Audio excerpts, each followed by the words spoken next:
Assalamualaikum warahmatullahi wabarakatuh.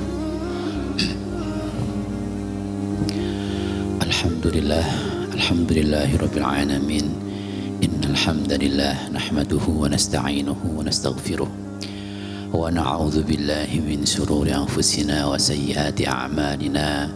May yahdihillahu fala mudilla lahu wa may yudlil fala hadiya lahu. Asyhadu an la ilaha illallah wahdahu la syarika lah wa asyhadu anna Muhammadan abduhu wa rasuluh la nabiyya wa la rasula ba'dah.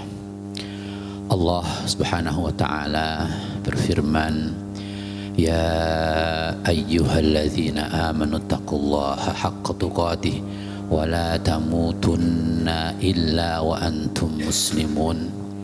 Rasulullah Sallallahu Alaihi Wasallam berwasiat kepada kita semuanya dengan 3 hal. Yang pertama adalah ittaqillaha haitsuma kunta. Kemudian wa atbi'is sayyi'atal hasanata tamhuha. Dan yang ketiga wa khaliqin nasa bi khuluqin hasanin. Amma ba'du, alhamdulillah bahwa di pagi hari ini kita diperkenankan Allah mengkaruniakan kepada kita nikmat iman Islam. Karena iman dan Islamlah kemudian kita sampai di tempat ini bisa berkholwah, bermajlis ta'lim, dan ini merupakan nikmat yang Allah berikan pada kita, di mana nikmat ini tidak semua orang mendapatkannya. Podo-podo longgari, podo-podo senggangi, podo sehate, podo umure, podo cedake. Bahkan mungkin kesempatan-kesempatan untuk hadir di tempat ini itu sebenarnya peluangnya lebih. Tapi alhamdulillah bahwa sekali lagi kita yang kemudian dipilih oleh Allah Subhanahu wa taala untuk bisa berada di majelis ini. Niku wawun dawun nyampe ke hari ini karena kegiatan yang lain beliau belum bisa bersamai kita ngiring nganten. Kemudian mungkin di tempat yang lain atau teman kita yang lain ada alasan yang lain atau ada kegiatan yang lain. Sekali lagi bahwa ketika kita dilibatkan oleh Allah Subhanahu wa taala, satu hari, sekali lagi sama-sama mudanya, sama-sama saumurane, semuanya fasilitas itu sama. Tetapi ketika kita bisa banyak ngaji, sempat bareng ngaji, terus ngiring nganten, bareng ngiring nganten, ngaji meneh, terus satu hari itu kemudian kita bisa mengisi semuanya dengan kebaikan-kebaikan. Ketahuilah bahwa kebaikan yang sekian banyak bisa kita lakukan itu merupakan nikmat yang Allah berikan kepada kita semuanya.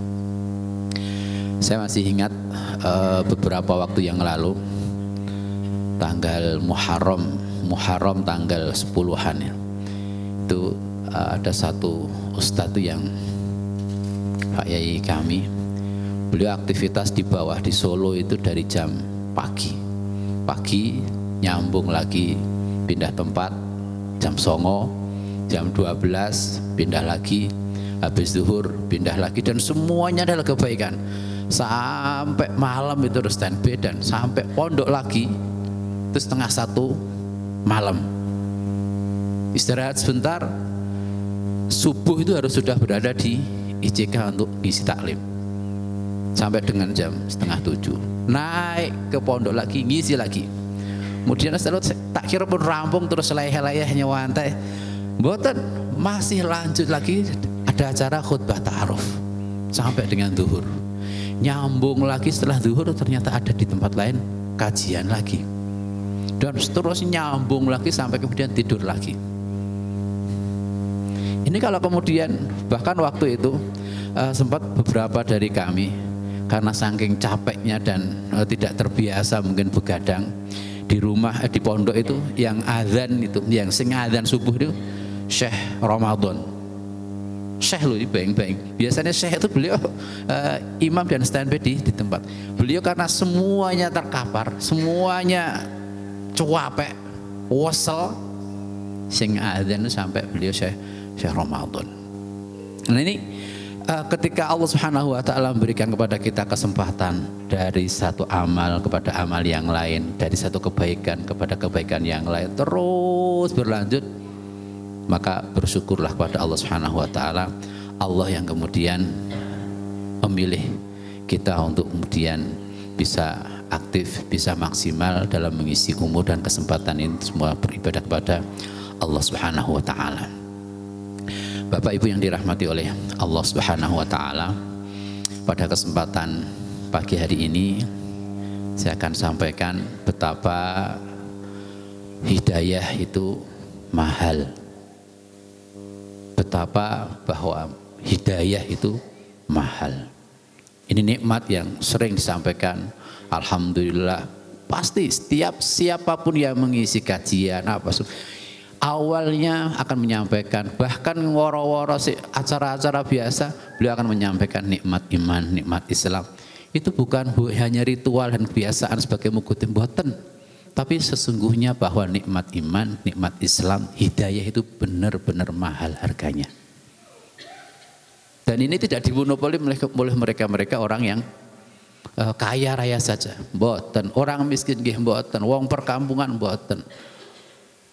Masyarakat kota juga tidak. Ini berlaku untuk semuanya. Tapi ketahuilah bahwa hidayah ini hanya yang dipilih oleh Allah Subhanahu wa taala.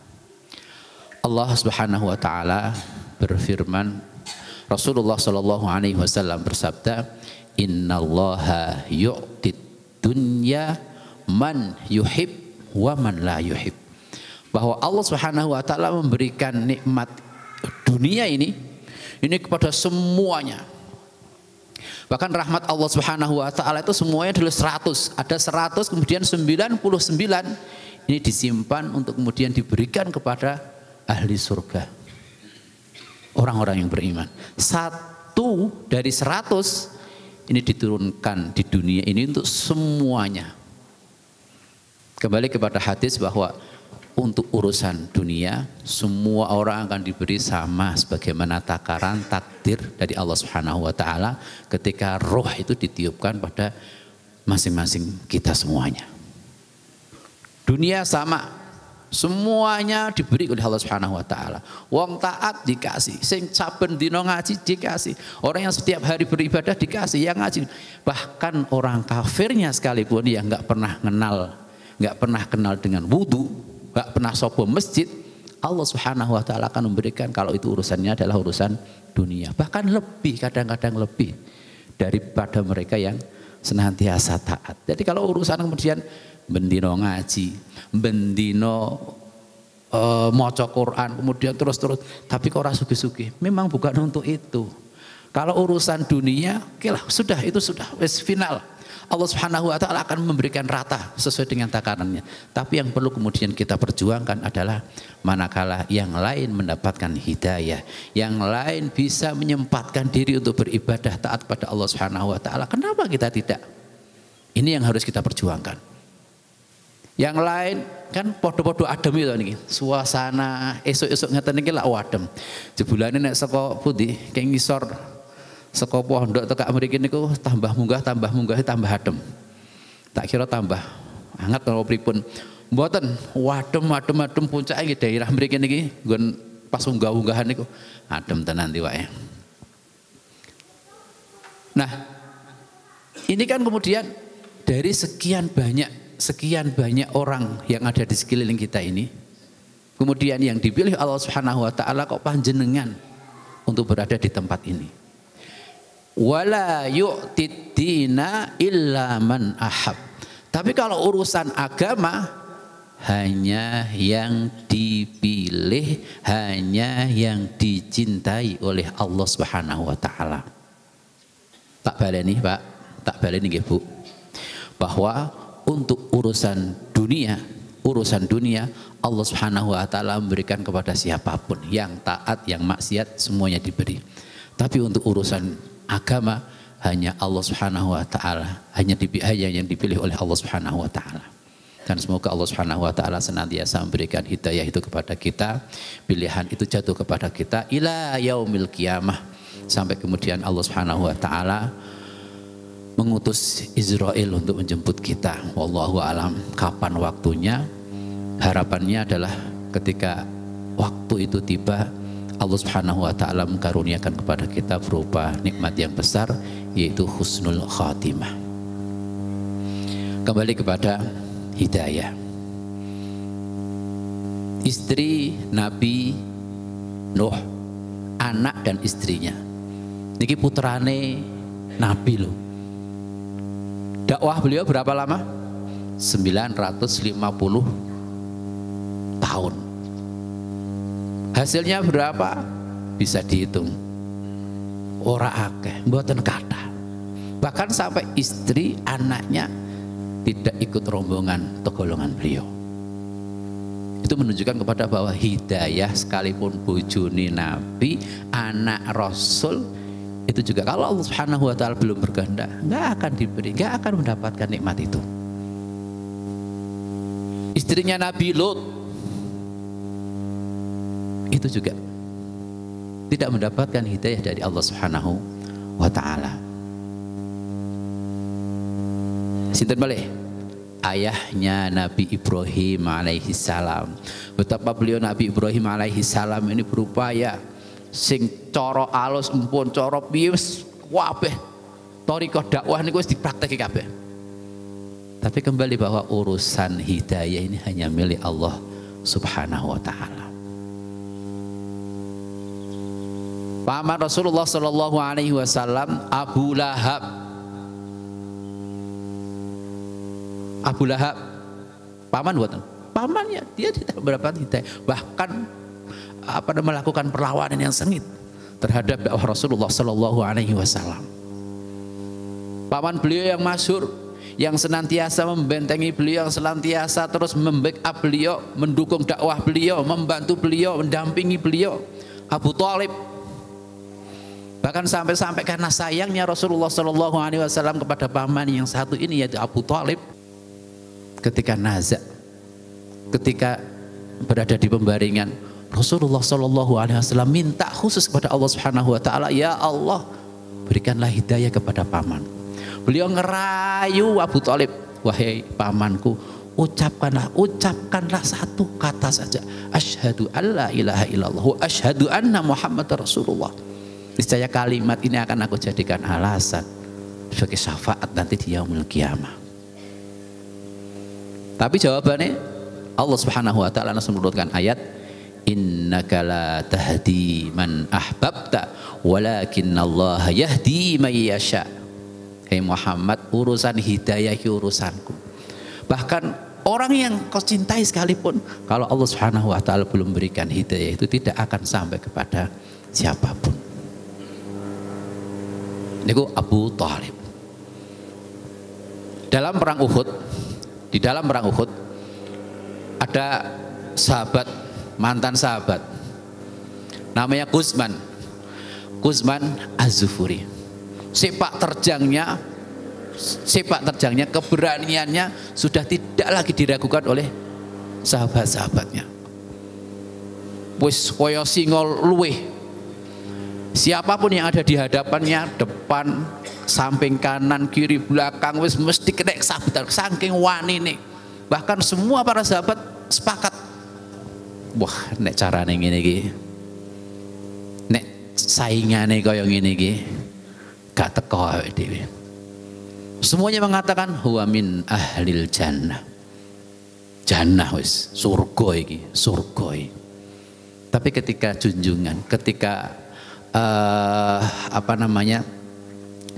keheranan ketika para sahabat menyanjung Quzman ini, tiba-tiba Rasulullah Shallallahu Alaihi Wasallam beliau menyampaikan, la bal huwa min ahlin nar. Ora, justru wong iki termasuk ahli neraka. Padahal sepak terjangnya, sholatnya, semuanya bersama Rasulullah Shallallahu Alaihi Wasallam, dan kejadian itu berada di perang Uhud. Para sahabat dia nggak mungkin tidak percaya dengan apa yang disampaikan oleh Rasulullah Shallallahu Alaihi Wasallam. Hakul yakin. Maka saking penasaran, ada beberapa sahabat yang berusaha untuk janopi itu, terus diikuti, terus dikawal, sehingga di akhir peperangan, Shadaqallah wa shadaqa Rasulullah, sahabat itu membenarkan apa yang dijanjikan oleh Rasulullah, apa yang disabdakan oleh Rasulullah Sallallahu Alaihi Wasallam, bahwa Utsman Az-Zufuri yang terlihat gagah, pemberani secara zahir di dalam peperangan Uhud tuh, dia adalah lakone pasukan. Tapi di akhir peperangan ternyata dia tidak tahan dengan beberapa luka yang sempat melukai badannya, sehingga pedang yang dibawanya itu tancap keneng lemah, pucuke ditusuk keneng gon awake, alias mengakhiri kehidupannya itu dengan cara bunuh diri. Itu Utsman Az-Zufri. Baru kemudian para sahabat, oh nggih. Ini tentunya yang bisa mendapatkan, menginformasikan bab-bab yang seperti ini adalah Rasulullah Shallallahu Alaihi Wasallam. Itu pun ketika wahyu Allah Subhanahu Wa Taala sampai kepada beliau, kita nggak bisa menghakimi. Tetapi beberapa profil-profil para salaf, profil-profil pendahulu-pendahulu kita, di mana mereka lebih canggih daripada kita, lebih taat daripada kita, biahnya, lingkungannya, apa semuanya lebih kondusif daripada lingkungan kita. Untuk urusan hidayah ini tidak semua mendapatkan. Maka kalau kemudian kita yang hidupnya lingkungan kita seperti ini, kemudian kita mendapatkan kemudahan, Allah mudahkan kita urusan agama, Allah mudahkan urusan kita untuk beribadah, itu merupakan satu nikmat yang besar. Bahkan mungkin awake dhewe niki ora nyono, gak ngira nek moro-moro kok Islam. Apa boleh nek kelingan zaman semono, malam kematian boten, hari ini meninggal, kudune kan yo susah, sedih nopo, tapi yang terjadi justru malamnya zaman semono, wallahu alam jenengan niku termasuk saksi ini nopo boten. Kalau saya pernah beberapa kali berada di tempat duka, di rumah duka, niku malah halakoh kecil-kecil, wong 5, 10 kotak-kotakan niku lho. Ning ora ngaji niku gaplekan. Nggih Pak, kemutan mboten. Tasih mboten to niku, mboten nggih. Naudzubillah. Nek biyen niku zaman semono kira-kira 2000 tahun 2000-an itu berlaku. Taib, Utsman Az-Zufri. Ada yang fenomena lagi. Namanya Rajjal bin Unfuah. Rajjal bin Unfuah. Ini beliau adalah sahabat Rasulullah Sallallahu Alaihi Wasallam. Bahkan masyhur dengan keilmuannya, masyhur dengan ketaatannya, membersamai Rasulullah Sallallahu Alaihi Wasallam dan para sahabat-sahabatnya. Monggo. Itu Rajjal bin Unfuah. Kealimannya diakui, ketaatannya diakui. Satu ketika Rasulullah Sallallahu Alaihi Wasallam beliau sedang bermajlis dengan beberapa para sahabat. Tiba-tiba beliau menyampaikan, satu di antara yang hadir ini nanti dia akan mendapatkan azab dari Allah Subhanahu Wa Taala, dan azabnya bukan azab yang biasa. Gigi gerahamnya akan membesar sebesar gunung Uhud karena kelakuannya.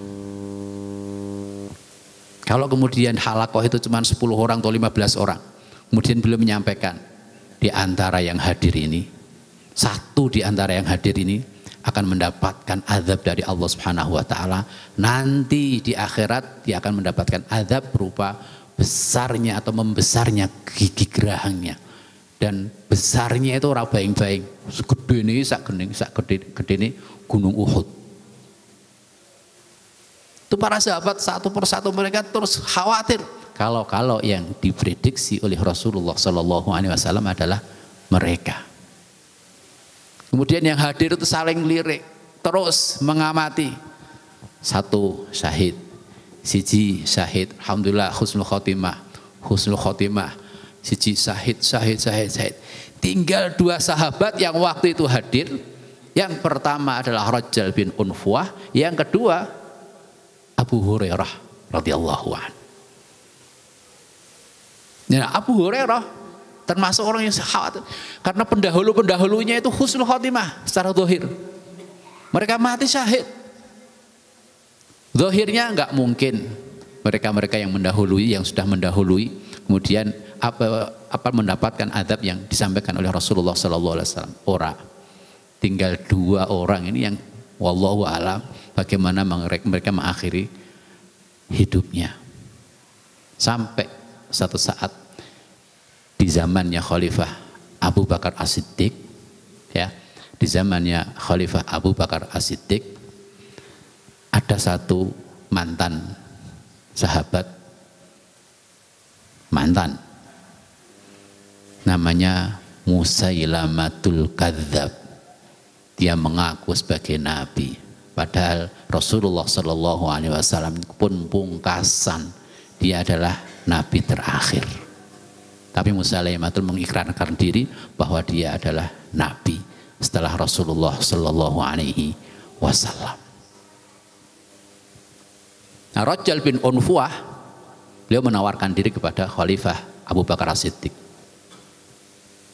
menawarkan diri kepada Abu Bakar, wahai Abu Bakar, utuslah aku, akan aku dakwahi Musailamatul Kadzab agar dia kembali kepada kita, agar dia kembali kepada syariat ini, agar dia kembali kepada agama kita ini yang sudah didakwahkan oleh Rasulullah Sallallahu Alaihi Wasallam. Abu Bakar pun mengetahui, karena mengetahui keistimewaan yang ada pada diri Musailamatul Kadzab, Rajal bin Unfuah, beliau pun mempersilahkan, ya silahkan, monggo, direstui, diiyakan. Kemudian Rajal bin Unfuah berangkat menuju ke tempatnya Musailamatul Kadzab di daerah Yamamah. Kemudian mulailah dia berdakwah. Ini adalah ulamanya zaman itu, alimnya zaman itu, masuk di ring alim ulamanya. Bertemu dengan Musailamatul Kadzab untuk apa? Untuk mendakwahinya. Dan sudah direstui oleh Abu Bakar As-Siddiq. Dan restu ini tentu bukan hanya sekedar restu, tapi karena melihat kemampuannya. Tapi yang kemudian terjadi bahwa Rajal bin Unfuah bukan hasil yang diharapkan. Kemudian Musailamatul Kadzab kembali ke agamanya setelah murtad, bukan. Justru malah Rajal bin Unfuah inilah dia yang tertarik sehingga masuk di kubunya Musailamatul Kadzab. Rajal bin Unfuah ini profil alim, profil ulama, hidup bersama para sahabat, pernah bertemu dengan Rasulullah Sallallahu Alaihi Wasallam. Tapi siapa yang kemudian mengira bahwa ternyata di akhir hayatnya setelah sekian lama beliau bermesraan dengan syariat ini bersama-sama para sahabat dan semuanya, siapa yang kemudian mengira bahwa di akhir hayatnya justru Allah Subhanahu wa taala mencabut hidayah itu tadi. Dia pindah ke kubu Musailamatul Kadzab. Masuknya dia di kubu ini, bergabungnya dia di kubu Musailamatul Kadzab ini juga menjadikan fitnah itu lebih besar lagi. Mereka orang-orang munafik, orang-orang lemah, yang imannya belum kuat, adanya Rajal bin Unfuah ini masuk ke tempatnya, ke kubunya Musailamatul Kadzab, Ini tambah kemudian yang lainnya ini bondong-bondong untuk masuk ke kubu Musailamatul Kadzab.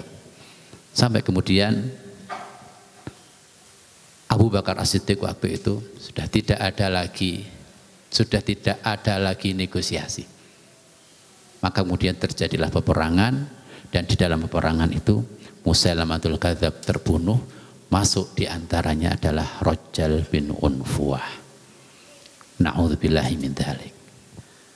Loh, profilnya kurang apa niku? Ampuhe kurang apa? Alimnya kurang apa? Sebelumnya adalah Utsman Az-Zufuri. Kemudian Rajjal bin Unfuah. Bahkan tadi urusan putra-putrane Nabi, istrinya Nabi. Urusan yang satu namanya hidayatul iman, hidayatul Islam, ini memang sangat-sangat mahal. Percaya nggih Bu? Percaya nggih Pak? Kudu percaya. Kalau sudah tahu kemudian sejarah seperti ini, kemudian kita ini yang bukan siapa-siapa, bahkan mungkin terah nenek moyangnya awake dhewe mbah-mbah iki, Allah yarham, muga-muga diampuni kabeh, dilebokke surga kabeh. Tapi wallahu alam sik gak ngerti mbah-mbah mbiyen kaya apa. Kok moro-moro awake dhewe kita ini termasuk yang sampai kemudian saat ini mudah untuk kemudian beribadah, istiqomah, melaksanakan ketaatan kepada Allah Subhanahu wa taala, dan terus bahwa nikmat iman Islam itu senantiasa ada pada diri kita.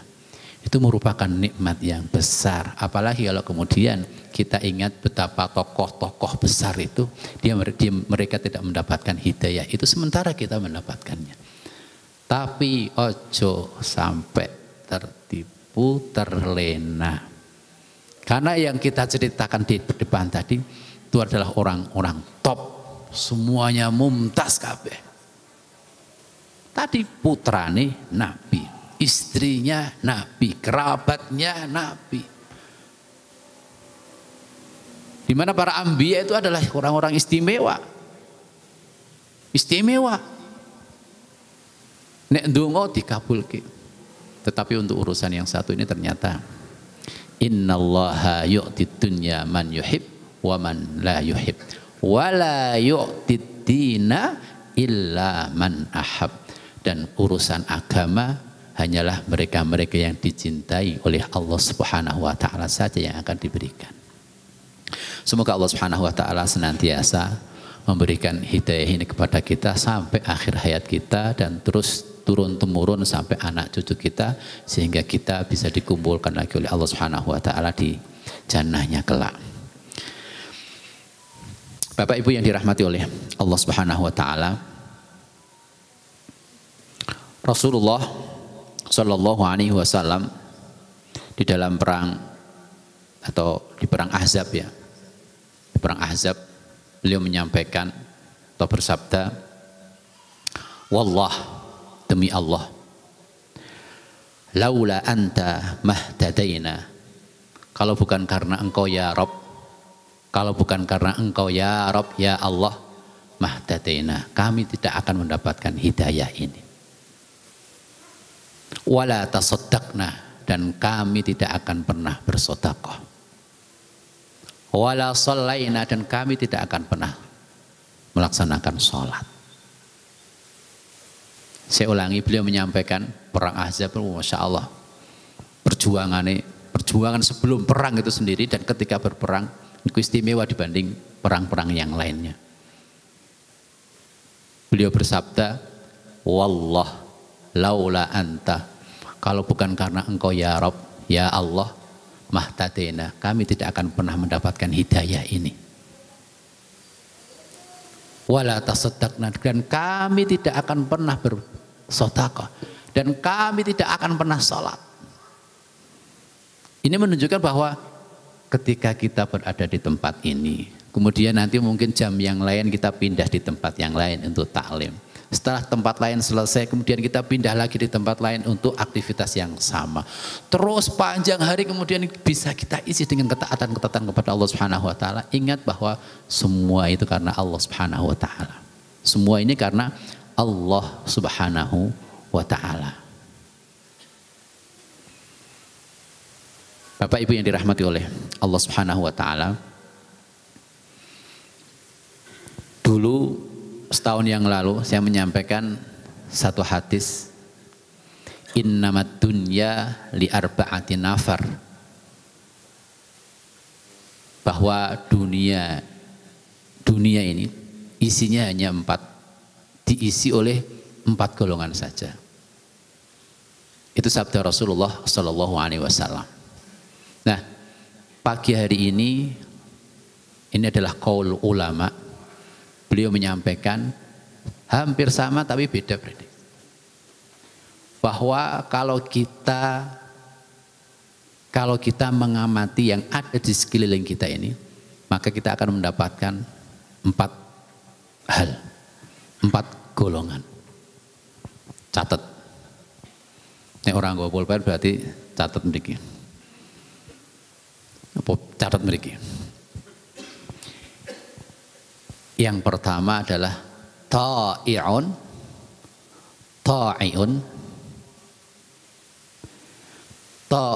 lillah wa sa'idun fil hayah.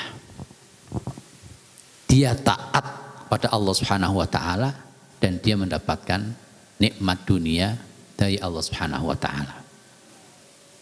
Taat kepada Allah Subhanahu wa taala dan dia mendapatkan fasilitas dunianya.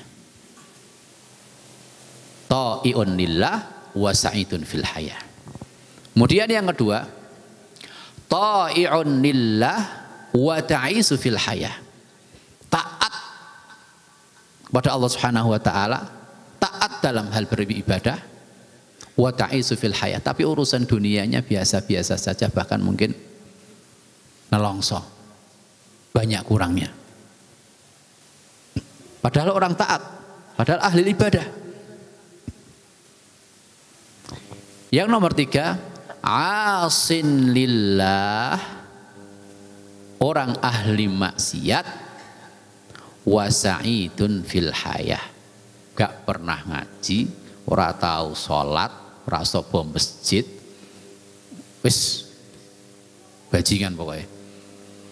Tapi sa'idun fil hayah, urusan dunia, ngalah-ngalahi sing bendino sholat. Nandur loncang kira-kira wong di ora perlu dinapa jenenge. Niku wis disawurokno dadi kabeh. Wayahe panen ngluwihi sing bendino ngaji. Taik niku. Wonge ra teko nek niku. Wonge ra teko. Taiun lil asin lillah, ahlil maksiat, tukang maksiat, tapi urusan dunyane, urusan dunianya dia istimewa. Nomor 4, asin lillah wa ta'isu fil hayah, ahlil maksiat dan dia juga dalam urusan agama, urusan dunia orang mujur, nelongso. Golongan pertama berarti taat, dunyane penak. Nomor 2, taat, dunyane gak penak. Nomor 3, tukang maksiat, dunyane penak. Nomor 4, tukang maksiat, dunyane ra penak.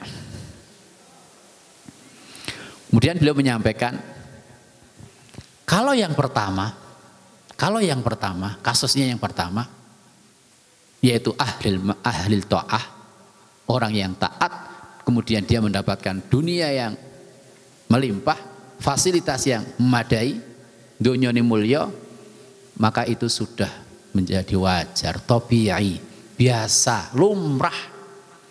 Karena Allah Subhanahu wa taala berfirman, yaitu di surat An-Nahl ayat 97, man amila shalihan min dzakarin au untha, barang siapa yang beramal soleh, baik laki-laki ataupun perempuan,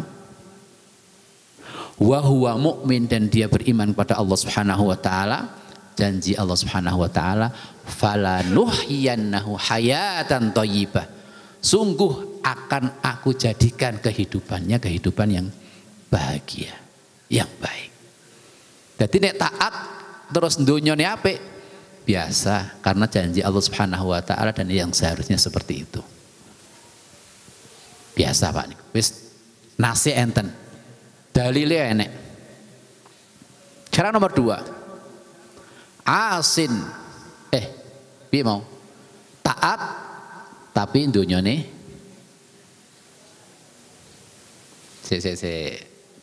ojo urut. Sing nomor 4, Sing nomor 4 berarti maksiat nelongso. Maksiat nelongso. Niku ya biasa. Tur wis sak wajar, lumrah ngono. Kudune maksiat ya nelongso. Sebagaimana firman Allah Subhanahu wa taala, "Wa man a'rada 'an dzikri fa inna lahu ma'isyatan dhanka wa nahsyuruhu yaumal qiyamati a'ma." Dan barang siapa yang berpaling, enggak pernah mau taat pada Allah Subhanahu wa taala, fa inna lahu ma'isyatan dhanka. Dia akan mendapatkan kehidupan yang sial, nelongso. Sepindah milih biasa. Dan itu sudah sewajarnya.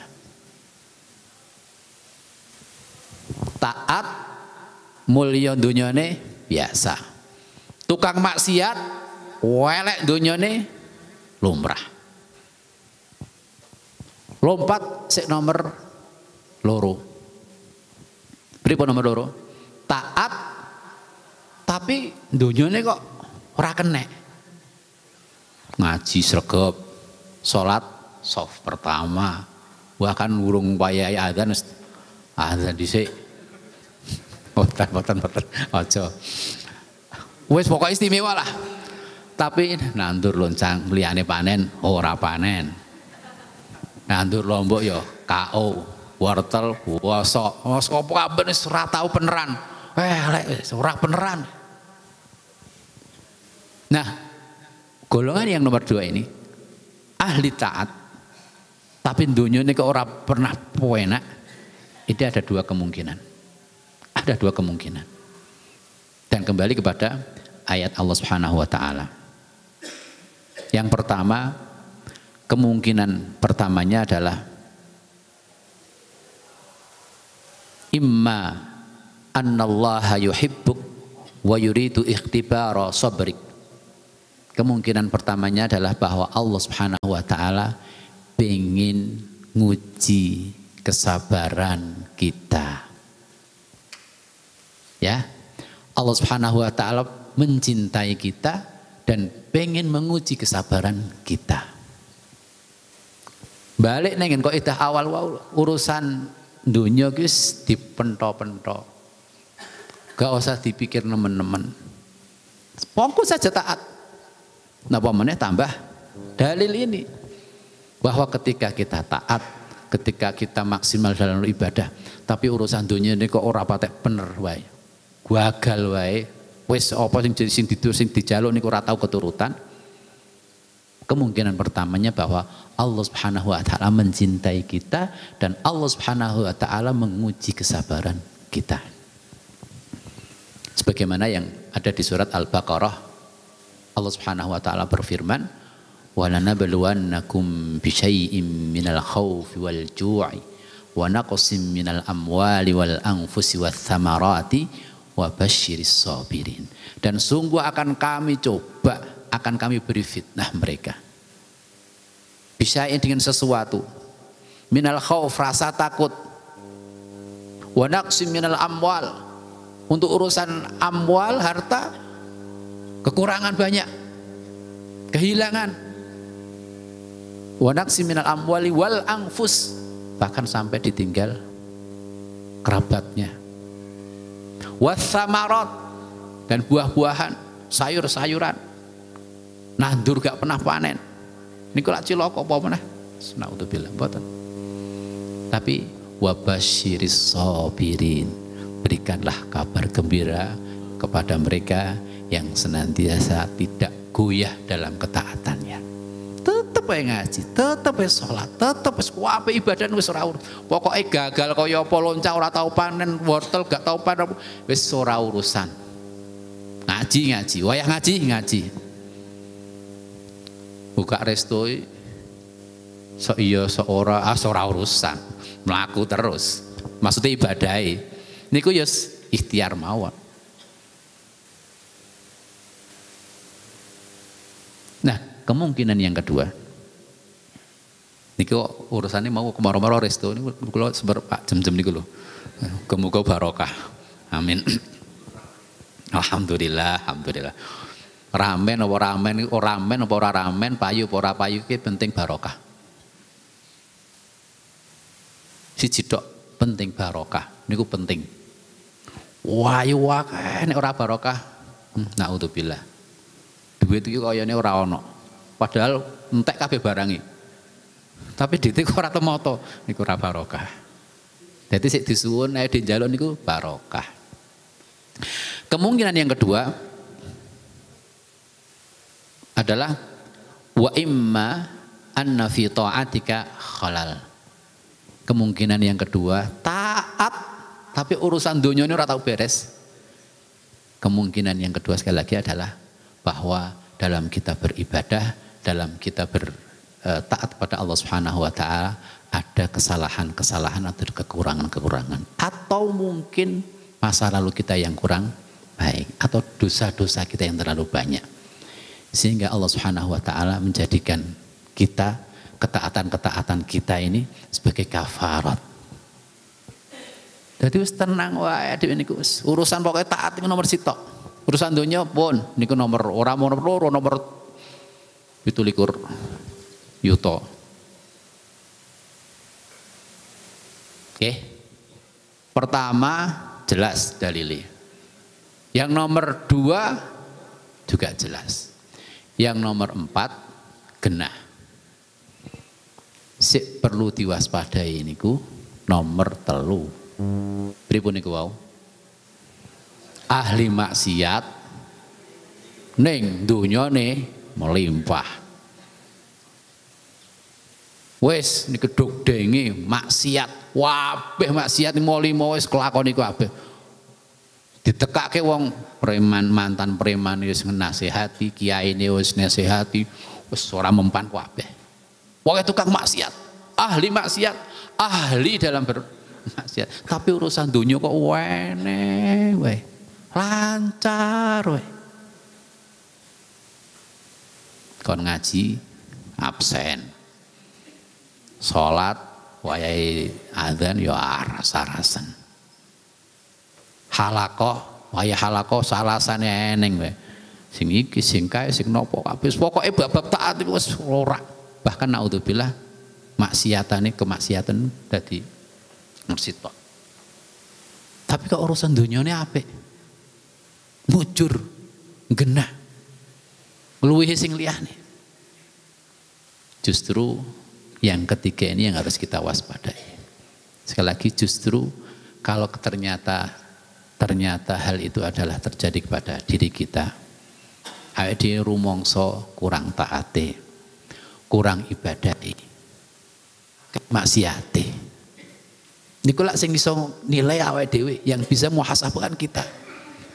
Tetapi kok Allah mudahkan urusan loncang nandur. Kok loncang terus niku? Oh, niku napa niku? Wortel ya pas cuma loncang wortel lombok napa kabeh. Niku kok digampangke. Padahal rumangsane awake dhewe niku bab-bab taat niku adoh dibanding liyan-liyane. Allah Subhanahu wa taala berfirman,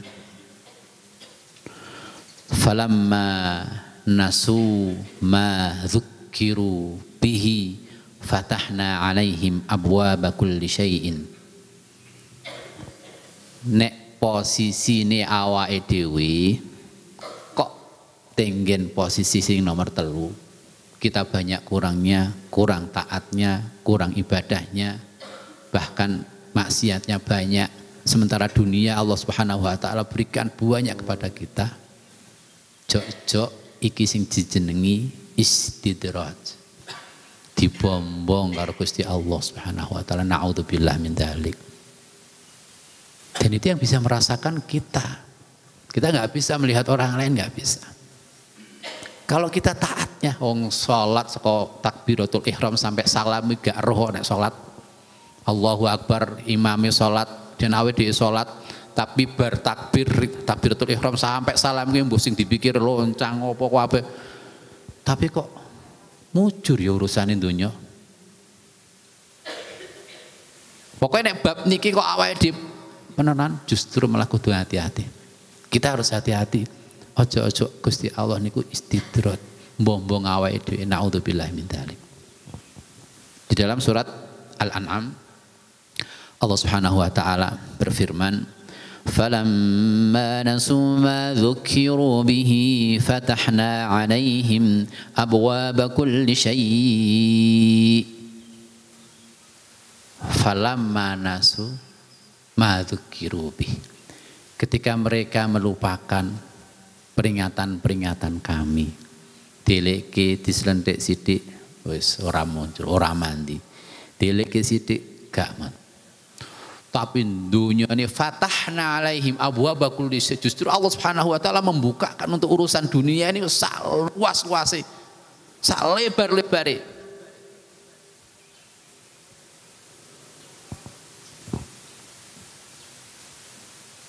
Hatta idza farihu, sampai kemudian bangga.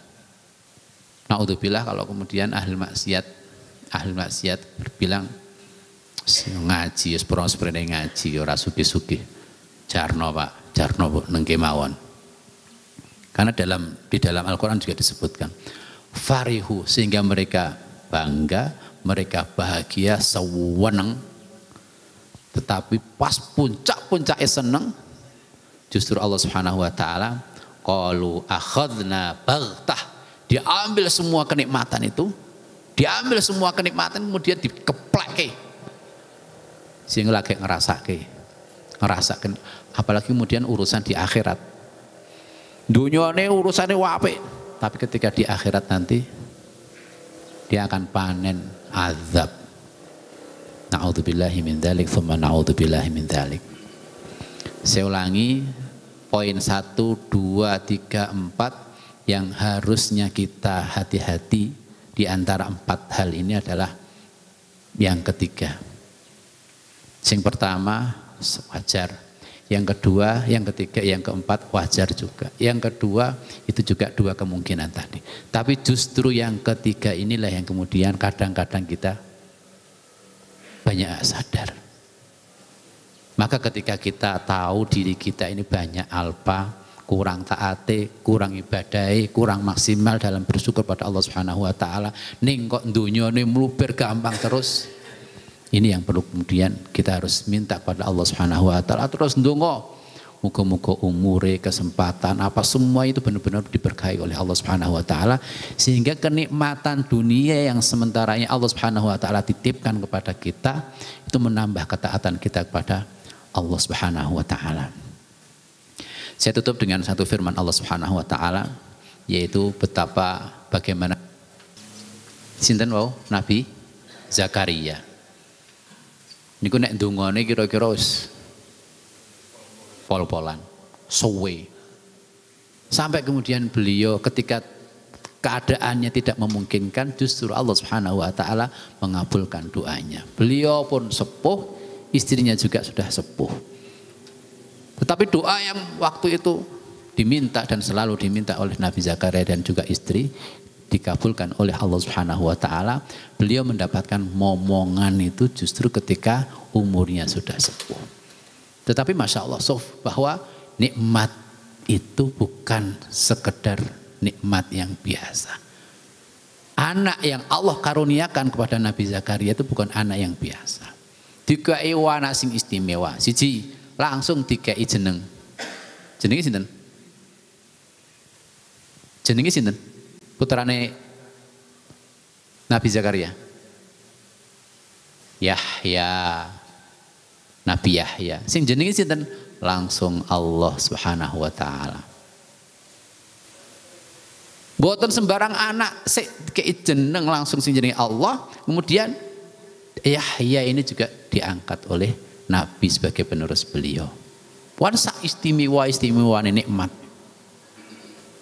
Kemudian cara beliau bersyukur atas nikmat ini diabadikan dalam surat Al-Anbiya ayat 90.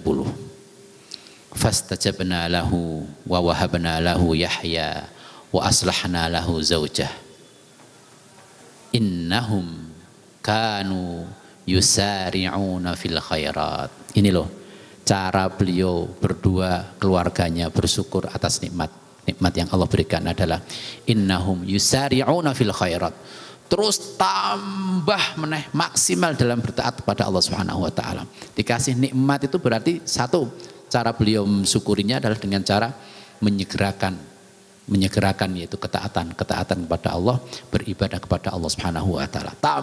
Segera tambah cepat, tambah maksimal meneh. Wa yad'unana raghaba wa rahaba, dan ndonga niku tambah mandem boten, tapi tambah terus. Tambah semangat meneh. Bahwa nikmat yang Allah berikan itu semoga terus berkah. Satu lagi, wa kanu lana khashiin. Beliau dan keluarganya tambah khusyuk. Dan inilah contoh ketika Allah Subhanahu wa taala memberikan nikmat kepada kita, apalagi nikmat iman, nikmat Islam ini, maka 3 hal ini yang bisa kita ambil contoh dari keluarga Nabi Zakaria. Innahum kanu yusari'una fil khairat, kita tambah lagi maksimalkan, tambah lagi waktu untuk kita longgarkan untuk taat kepada Allah Subhanahu wa taala. Yang kedua, wa yad'unana raghaba wa harap pada Allah Subhanahu wa taala agar nikmat ini tidak dicabut, tapi justru mendapatkan keberkahan dan nikmat ini terus bertambah dan mendukung, kemudian kita tambah taat lagi pada Allah Subhanahu wa taala. Dan yang terakhir, wa kanu lana khashi'in, dan tambah lagi kekhusyuan kita dalam kita beribadah kepada Allah Subhanahu wa taala. Wallahu alam shawab. Dan saya akhiri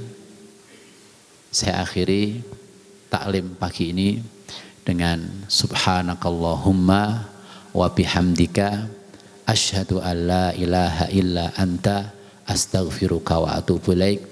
Semoga Allah Subhanahu wa taala senantiasa memberikan hidayah pada kita, dan kita senantiasa meminta agar hidayah iman Islam ini terus bertahan sampai kemudian akhir hayat kita. Assalamualaikum warahmatullahi wabarakatuh.